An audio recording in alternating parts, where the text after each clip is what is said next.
Wabarakatuh, saya pembicara ketiga dari tim oposisi akan melakukan dua hal ini, yaitu yang pertama saya akan menyanggah atau membantah semua yang sudah disampaikan oleh tim pemerintah. Kemudian yang kedua saya akan memperkuat kembali apa yang sudah disampaikan oleh tim oposisi.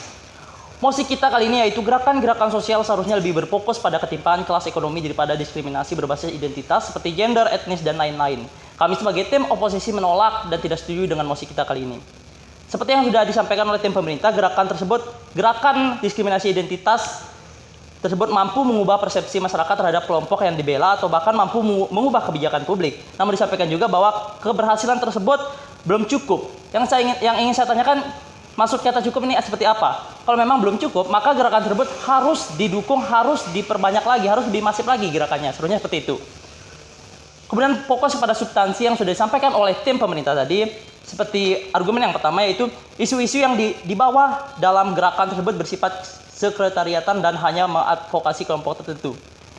Ini sangat keliru karena pada dasarnya, pada prinsipnya, gerakan diskriminasi yang berbasis identitas memperjuangkan kesejahteraan dan keadilan dalam setiap aspek.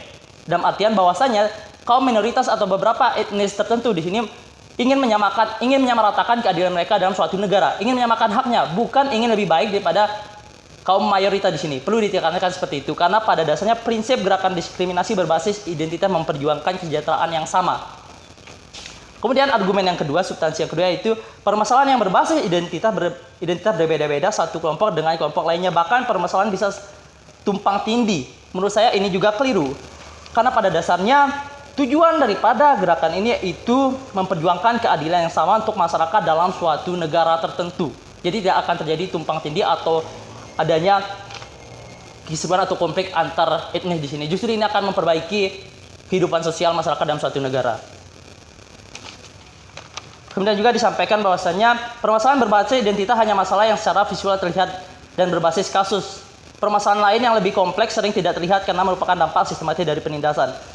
Ingin saya sampaikan bahwasannya argumen ini sangat keliru karena pada dasarnya seharusnya permasalahan identitas ini yang jauh lebih kompleks karena mencakup berbagai hal.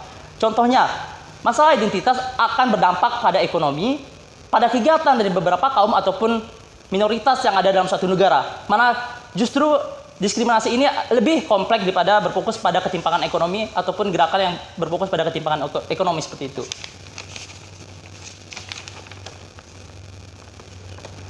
Perlu saya tekankan kembali bahwasanya permasalahan diskriminasi identitas memiliki hubungan erat terhadap masalah ketimpangan ekonomi. Ini tidak akan terpisahkan karena ketika suatu kaum atau minoritas tidak mendapatkan hak atau mendapatkan diskriminasi dari kaum mayoritas atau kaum lain, ini akan berdampak pada ekonomi mereka. Mereka akan sulit mendapat pekerjaan, mereka akan sulit mendapat pelayanan publik, mereka akan sulit untuk menjadi seseorang yang penting seperti pejabat dalam suatu negara.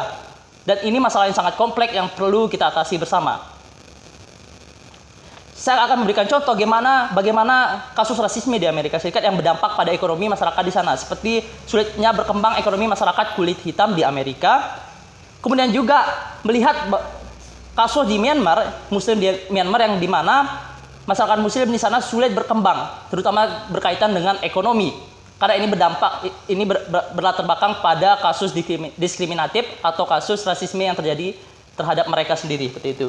Kemudian saya membawa data dari Komnas HAM yang mencatat ada 101 pelanggaran ras dan etnis selama 2011 sampai 2018 di Indonesia. Kasusnya mulai dari pembatasan pelayanan publik, sulitnya mendapat pekerjaan dan lain sebagainya. Inilah bukti nyata kasus daripada rasisme yang berdampak pada ekonomi masyarakat, seperti itu. Kemudian juga ada contoh kasus pelanggaran gender di Indonesia, ada 421 kasus. Kemudian ada kasus agama yaitu 109 kasus.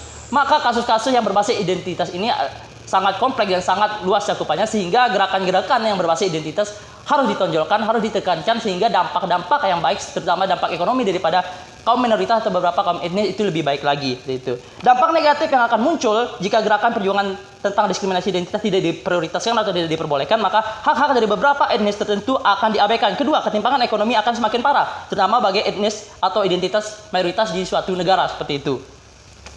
Kemudian ada beberapa argumen yang perlu disampaikan dari yang sudah disampaikan oleh tim oposisi. Yang pertama itu kasus diskriminasi identitas paling banyak terjadi di Indonesia. Ini memang faktanya terjadi sangat banyak di Indonesia. Kemudian kedua, kaum minoritas tidak mendapatkan haknya dan ini benar. Mereka sulit untuk mendapat pekerjaan dan lain sebagainya. Sekian dari saya. Assalamualaikum warahmatullahi wabarakatuh.